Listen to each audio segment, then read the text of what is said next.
ekyo kyokola okuyamba kubali mu buzibu kisoboka okuba nti Katonda bwe tali kuganya kuyingira mu buzibu obukutuusa okugwa wansi kubanga oyimiridde okuyamba abalala.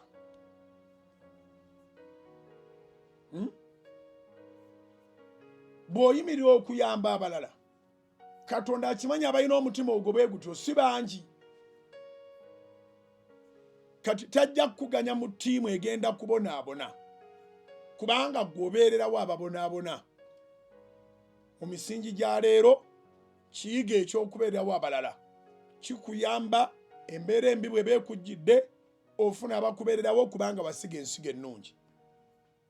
Naye ate ludda olulala kikuyamba nti Mukama ayinza okussizaawo ddala omukono gwe oleme okubeera mu mbeera embi kubanga abakulinza obbayambako bangi.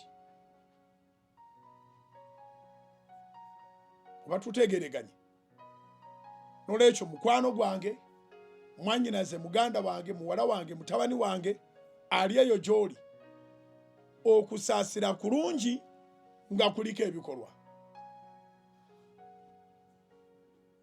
Kati Yesu gwe tukoowodde ennaku 14 eziyise, mu buli nnyumba agenda kuyingira agenda kusaasira na bikolwa.